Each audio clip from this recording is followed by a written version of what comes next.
It's crazy. The pressure is mad. Wow. If you don't like develop a reading culture, let's say by end of first year, you're in danger.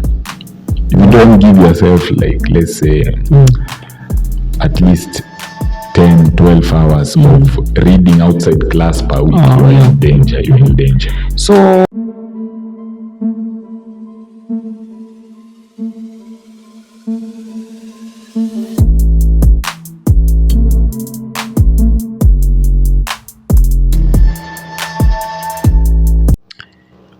morning everybody, how you doing, how you feeling? This is STATHMORE on Stan FM, and today I have a guest, the certified student, law student himself, Abedi Pele. What's up, bro? What's up? Yeah. You good? I'm good. Yes. Welcome to Stan FM. Karibu sana. Hapa ni nyumbani. Ishakuwa nyumbani. Yeah. You've been here a couple times, huh? Yeah. So, Abed. Yeah. You working on something? Yeah, I'm currently working on that is 2 books, short story series, yes, and a novel, fiction novel. Okay, that's really nice.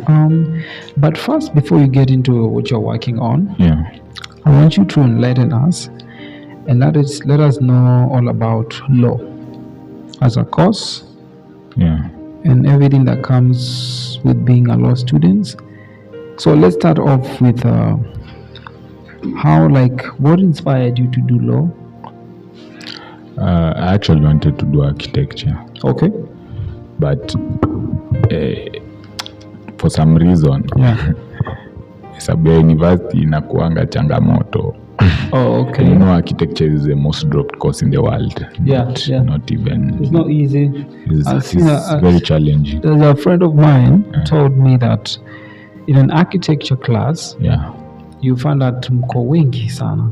So many of you guys, and then it's only a few of you, like a quarter or even less than a quarter of you get to graduate. All other people just go to defer. I have a friend of mine ako pale JKUAT. Anaitwa Adam. Adams Koech something. I usually see it takes a lot of. It's actually more demanding than law. Okay. Ujamaa anakaanga nasoma usiku anasoma. So you dropped out because of that? I opted not to pick it as one of my courses. Okay. I was advised actually by somebody not to. Do you like law as a course? I do like law as a course. You love it? I love it. It's challenging. Degree course, any degree course is challenging. No, I don't think so. Any degree course. I don't think so. Kama ile akodea amefanya. You don't know. Hata hizi catering sijui nini. Inakaanga rahisi until you sit at that nini ufanye hiyo. It is challenging. Come on. It is challenging. Nani kuchanganya koko na nini?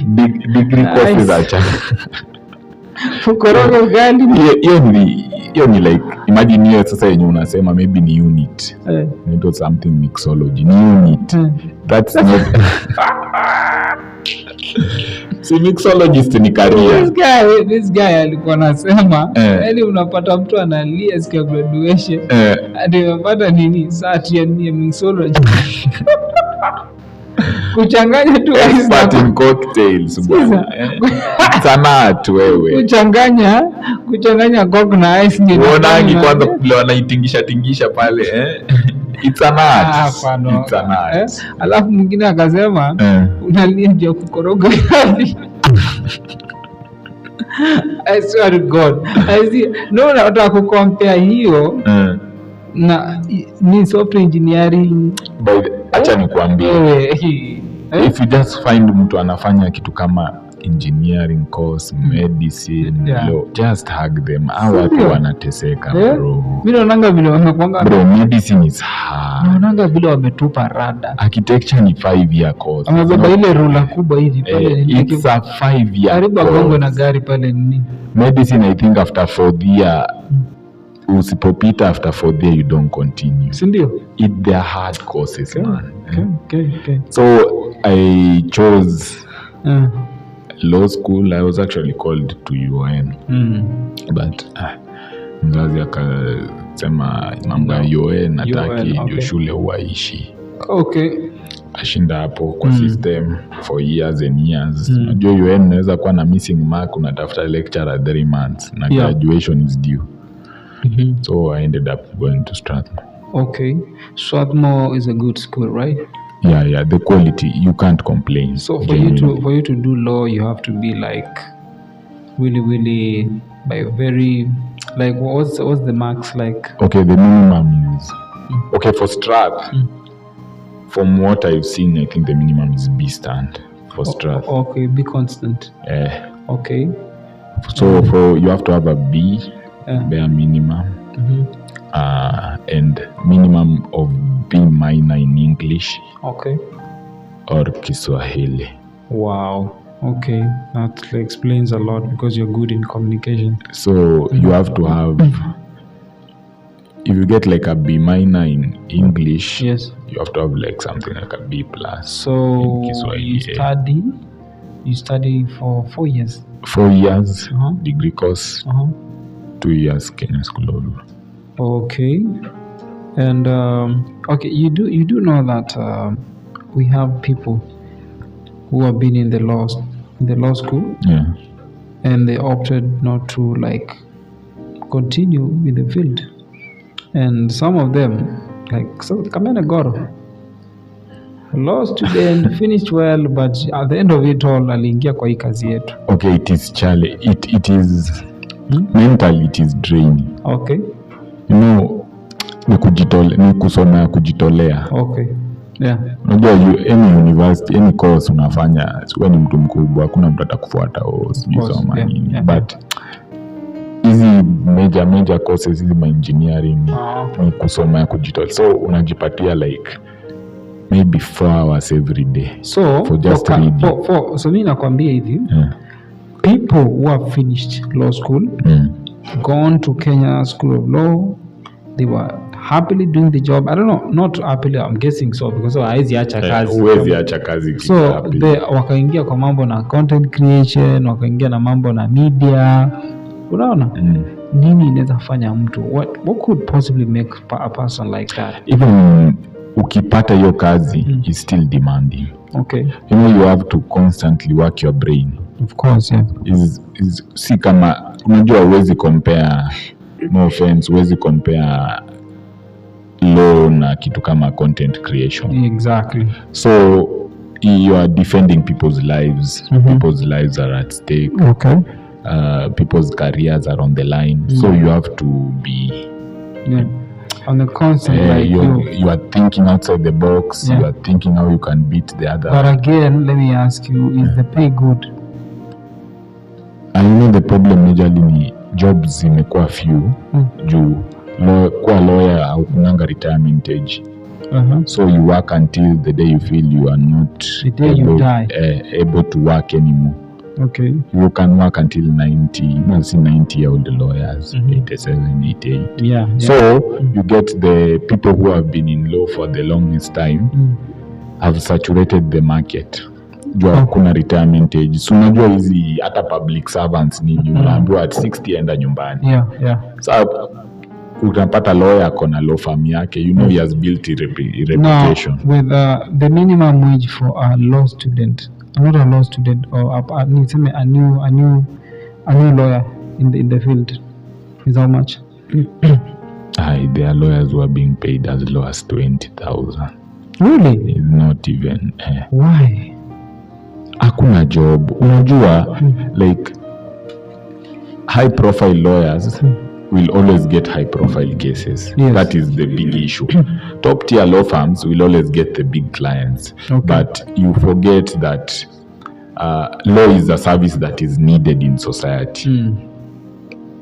Hata ule mtu mwenye ana as much the middle class, the low class earners, they also need representations because they also have issues. You get. Sasa ndio unapata mtu anamaliza KSL anaamua kwenda independent kufungua law firm yake. Sasa you see ukiopen law firm kwa place yenye genuinely customers are high end business owners nini, itabidi you go for juu kila mtu anataka kuhudumiwa. Right, So you take huo mtu mwenye ako na murder charge na apart from just going to the court, it may be solving cases or defending cases.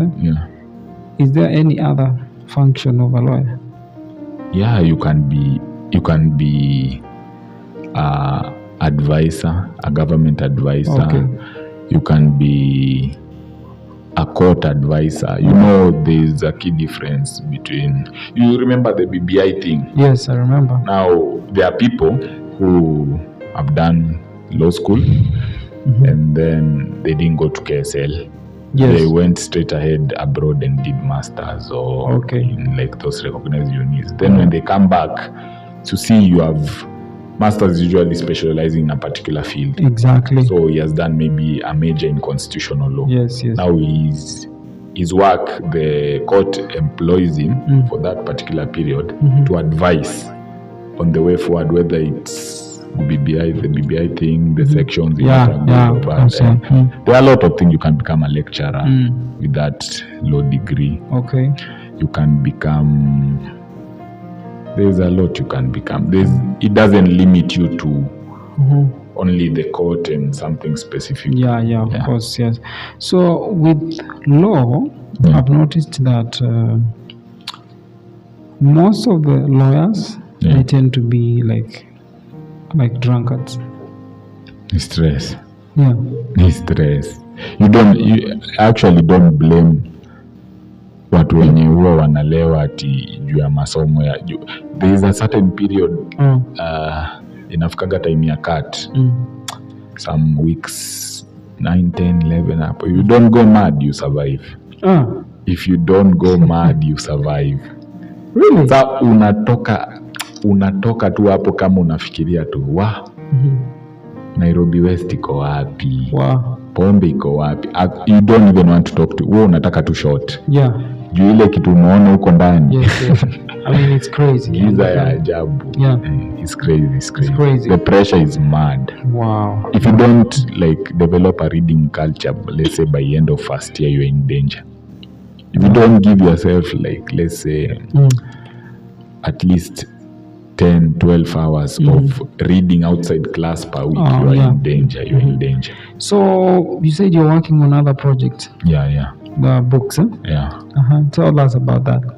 Okay, so I started my writing journey, let's say mid last year. Then I started writing my novel mid last year. Yeah. I was actually inspired by a friend of mine. Yeah. She used to write blogs and UNI. She was still there in law school at that time. Now, I developed the interest because I had not major reading culture, but nilikuwa napata kitabu interesting. Right. Someone. Yeah. So, I started my novel. I did the first 3 chapters. You know, it usually kitu lazima ukae chini, you pre-plan. Yeah. The topics, the storyline, and whatnot. Then when I finished my first 3 chapters, it was earlier beginning this year. I took a break kidogo. Yeah. Just to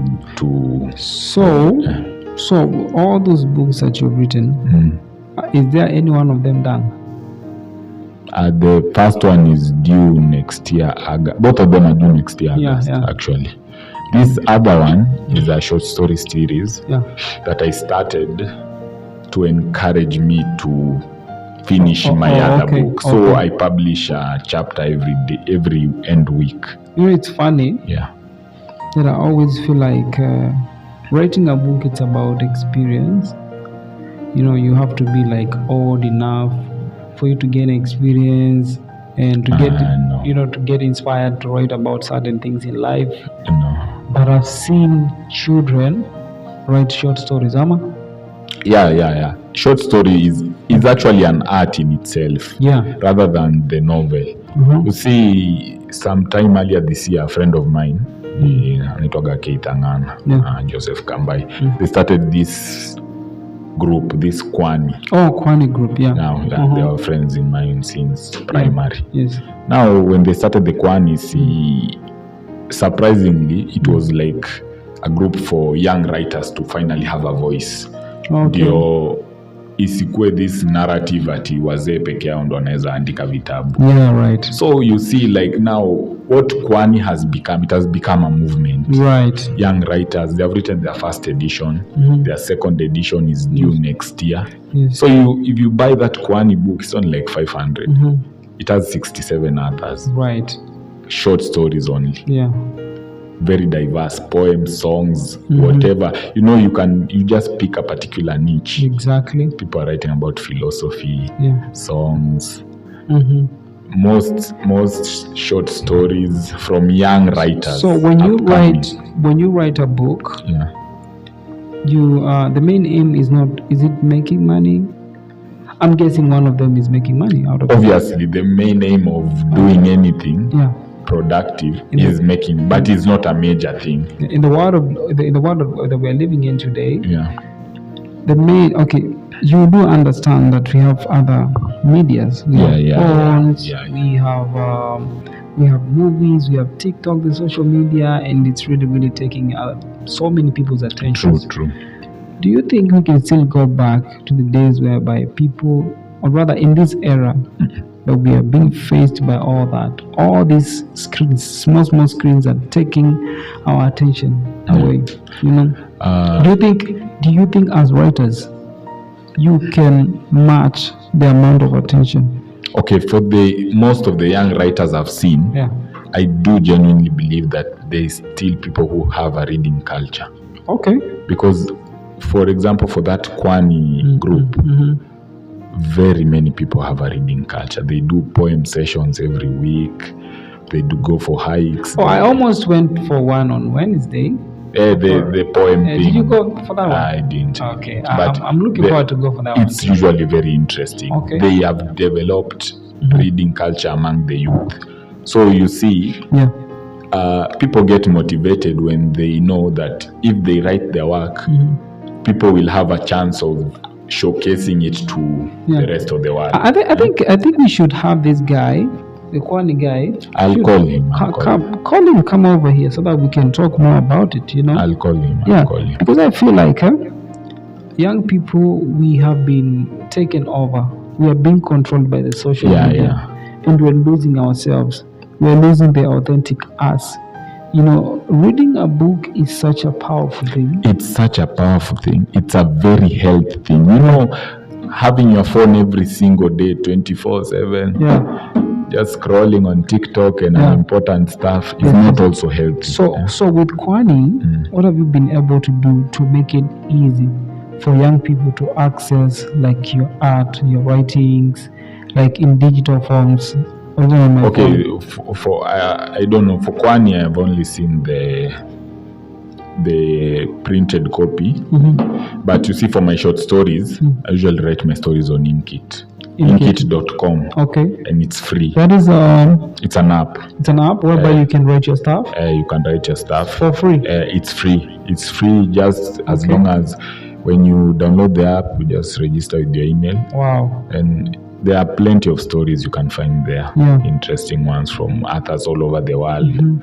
And once you have registered, under my username, you can just find my stories. I've not even locked it. It's free. That's right. So every time when I post people are usually reading my short stories. Right. And I like, hata mtu aliniuliza juri, uja post short story for like a week or 2 weeks. Nikamwambia, I have 3 that I've been writing simultaneously that I'm going to release today. It's funny. You're just 21 years old. And I've not seen, you're Gen Z, right? And Gen Z nowadays, they don't embrace the reading culture. Nothing like reading culture exists in the Gen Z. True. And I'm so amazed by how you are really embracing that. You're really embracing the authenticity that comes with that, what do you do? You guys, are you doing anything as Kwani as a movement? Are you guys doing anything to promote this habit of reading? See, they usually do the poem sessions. They had started the reading sessions. You see, the Kwani, it has 67 authors. now they started sometime a month ago, they started the reading sessions. Now the different authors, I feel like there's a lot of work to be done. There is a lot. Because now people are getting lost now. We are losing our people, we are losing our children, we are losing our young people. And we are, as an African country, we're always at constant battle with European nations. So we need to promote African literature more. Exactly what I'm talking about. I feel like we need to promote African literature more. We need to help the young writers get their books, whether it is, the way publishing is expensive. I was actually doing my budget for the 2 books that are going to be released next year, August. And it's a staggering amount. Right. It is a very huge amount, over 500,000, and by far. Because the novel is like 500 pages. 500 pages. To print a 500 page, you need at least 700,000. Shit, that's a lot. It's a lot. Yeah. So when you find the funding problem becomes a major issue. Yeah. Because people can't read your story if your story is not available. Yeah, that is fact. Of course, yeah. That's why I was working with Angana now. I was talking to him so that we can try to reduce the cost. The editing cost, nini. So if we reduce the cost, the book can reach far in one. You talked about African stories. Yeah. And pretty much in our society, we've been exposed to Western stories. People only know the Chinua Achebes. Do you blame them? Because the Western stories are very interesting.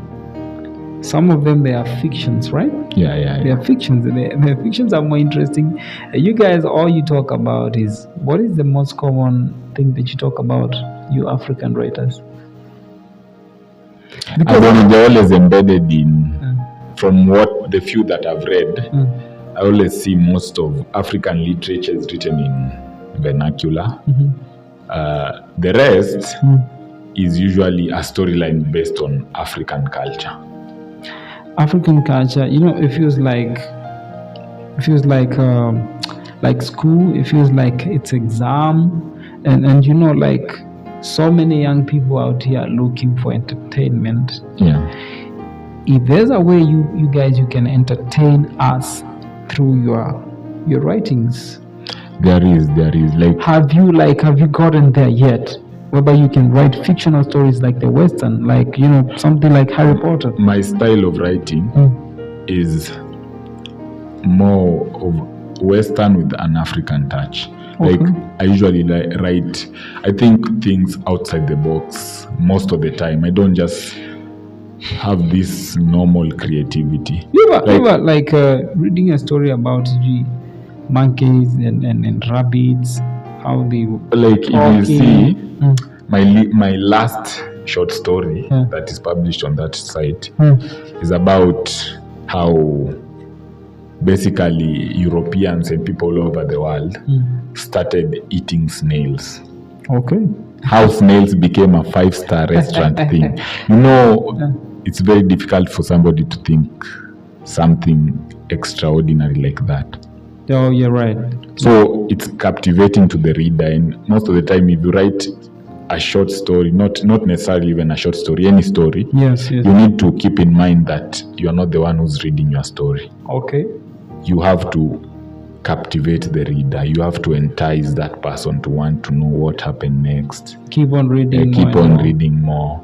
Right. Be more suspenseful about what you're writing. So you guys, apart from as Kwani movement, apart from just holding a few meetings in the CBD, are you guys going an extra mile of going deep into the, maybe say the interior, or rather go deep into the the sub-counties around the city and promote and advocate for reading? I can't speak for Kwani as much because I'm not the founder, but from what I've seen, it's an upcoming movement. Yes.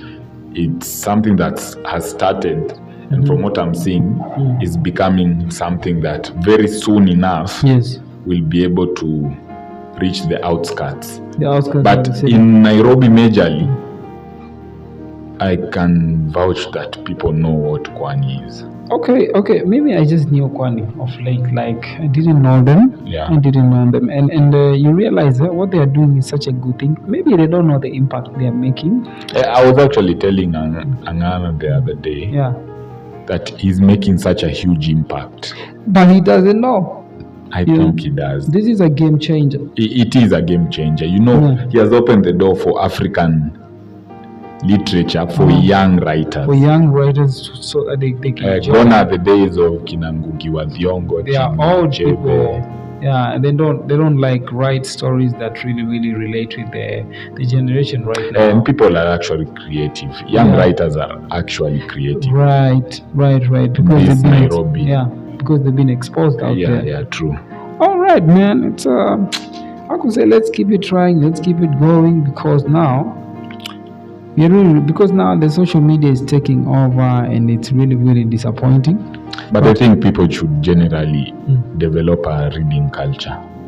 Make sure at least in a month, hata kama uko busy aje, find a time to finish one novel at least. Hata zinakuanga pale tu CBD ukitembea kwa barabara. So mnazionanga tu hadi hao watu wamekosa watu wa kuuzia. Yeah. But I think the phone, it's much more easier. Like make it more accessible. If only we could have like an app in Kenya. You see the problem with the phone. Me have usually one problem with reading from the phone. Like people tend to lose concentration very easily. Because of the unaweza fanya hivi kitu ya TikTok itokee. Your story imeisha, unaona. And then secondly, remember it's also young writers need to eat, man. It's also their business. Exactly. So when you buy the books, nini unampromote, msendo hata yeye asione kazi yake inaenda bure. Okay. So, basi. Abed, what's your parting shot? Like, talk to the young people out there. Okay, I just want to tell you guys, one, maze subscribe to my short story series. It's very interesting on inkit.com. Two, I would also like to tell you, you have to develop a reading culture. Si ati juu umemaliza shule, education, all and what not, you stop reading as much. Education imekusaidia, yes, but you just read to keep your mind fresh, to keep life interesting, because everything is not about social media. Once in a while, soma novel, soma kitabu, expand your knowledge, read interesting articles. Hata uangana naandikaga article pale The Star. The Star ukinunua gazeti na muonanga almost every week. Exactly. So you should just broaden your knowledge, not because that you want to gain education, get the degree, but because it's also important. Ni vizuri kujua vitu zinaendelea kwa hii dunia. Like for example, ukiuliza mtu genuinely, what do you think about African thought? Utapata ajui. African philosophy, proverbs za kitambo, vitu wazee wetu walikuwa nasema wahenga, methali. See, the other day they hosted the Kwani event, trivia questions. Wameuliza mamethali hapo, hakuna mtu, mi peke yangu najua. Mi najua methali peke yangu na nilifunzwa kitambo. It is so sad. Like, broaden your perspective on life. Like, read, make sure you are knowledgeable. Mtu akiongelea Russia usifloat. Mtu akiongelea the state of the nation, you have a rough idea. Kama ni sports, you have a rough idea. Because now you're talking about that, having an idea, and I realize pia kuna very beautiful girls, very beautiful, extremely beautiful girls. They have no clue what is going on in the country. Anajua tu kuingia TikTok. And shake sherehe. And shake their asses. Nothing else. The youth is a very funny setup sometimes. All right, man. My parting shot. Young people, we are losing ourselves because of this social media thing. And I remember one time a friend of mine told me, before you sleep, make sure you read even a verse, even a verse of a Bible, anything. Just read something before you sleep. Reading comes with a lot of power. Words, written words, if you read them, they come with a lot of power. People who read, they can communicate well. They can communicate easily. But if you cannot read, now I'm challenging you as a young person, if you're in high school or even in campus, try as much as possible to read novels, read stories, read articles for your own good, and you will thank me later. Okay, until next time, see you. Subscribe on our channel.